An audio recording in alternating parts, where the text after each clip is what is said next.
السلام عليكم ورحمة الله وبركاته. عارفين إن الكلمات اللي بنقولها لأنفسنا كل يوم بتأثر على حياتنا بشكل ما نتخيله؟ خلوني أشارككم تجربة شخصية.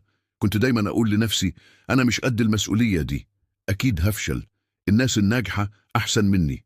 وفعلا كل ما كنت أقول الكلمات دي كنت بلاقي نفسي بتراجع وبخاف أواجه أي تحدي جديد. بس اكتشفت حاجة مهمة جدا، الكلمات دي مش مجرد كلمات عادية، دي برمجة لعقلنا الباطن. تخيلوا معايا، عقلنا زي التربة والكلمات اللي بنقولها زي البذور. لو زرعنا بذور إيجابية هتطلع نباتات صحية وقوية، ولو زرعنا بذور سلبية هنحصد ثمار مرة. العلم أثبت إن العقل الباطن مش بيفرق بين الحقيقة والخيال. يعني لما تقول لنفسك أنا فاشل، عقلك هيصدق ده وهيتصرف على أساسه. طيب إيه الحل؟ أولاً، لازم نكون واعيين بالحوار الداخلي بتاعنا. كل ما تلاقي نفسك بتقول كلمة سلبية وقف نفسك. ثانياً، نبدأ نستبدل الكلمات السلبية بكلمات إيجابية. بدل أنا مش هقدر، قول أنا هحاول وهتعلم من المحاولة. ثالثاً، نركز على نقاط قوتنا. بدل ما نقول أنا ضعيف في كذا، نقول أنا بتحسن كل يوم في كذا. هشارككم مثال من حياتي. لما بدأت أغير الكلمات اللي بقولها لنفسي حصل تغيير كبير.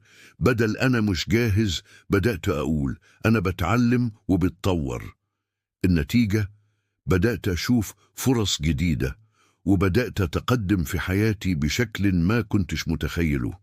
فاكرين لما كنا صغيرين وكنا بنتعلم نمشي، كنا بنقع ميت مرة بس محدش فينا قال خلاص مش هعرف أمشي. كنا بنقوم ونحاول تاني لحد ما نجحنا. تخيلوا كده، لو كل واحد فينا بدأ يغير الطريقة اللي بيكلم بيها نفسه، إيه اللي ممكن نحققه؟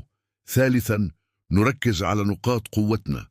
بدل ما نقول أنا ضعيف في كذا، نقول أنا بتحسن كل يوم في كذا. عارفين إن الكلمات اللي بنقولها لأنفسنا كل يوم بتأثر على حياتنا بشكل ما نتخيله؟ خلوني أشارككم تجربة شخصية.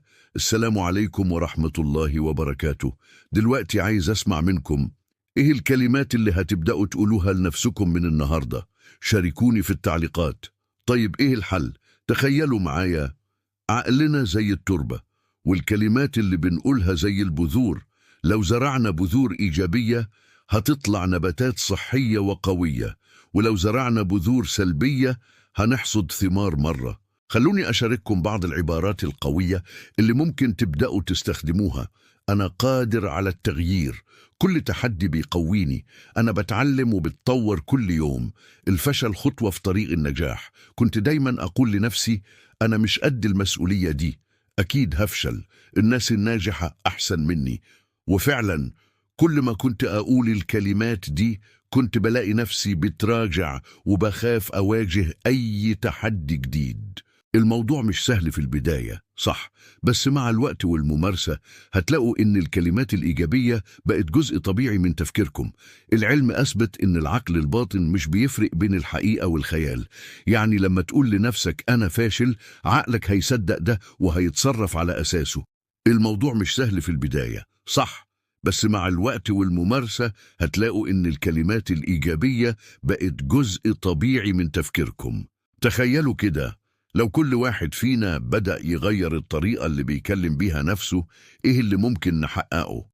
أنا عارف إن في ناس كتير منكم دلوقتي بتمر بتحديات صعبة، بس صدقوني، الكلمات اللي بتقولوها لنفسكم في الأوقات دي هي اللي هتحدد إذا كنتوا هتتغلبوا على التحديات دي ولا لأ. خلوني أشارككم بعض العبارات القوية اللي ممكن تبدأوا تستخدموها.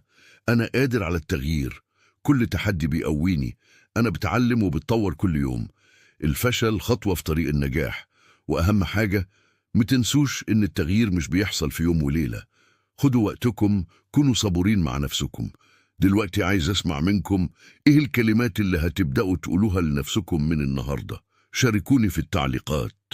ولو الفيديو ده أفادكم متنسوش تعملوا لايك واشتراك في القناة عشان يوصل لناس أكتر محتاجة تسمع الرسالة دي. وأخيراً، افتكروا دايماً، الكلمات اللي بتقولوها لنفسكم النهاردة هي اللي هتشكل مستقبلكم بكرة. شكراً لوقتكم، وأراكم في الفيديو القادم إن شاء الله. سلام عليكم ورحمة الله وبركاته.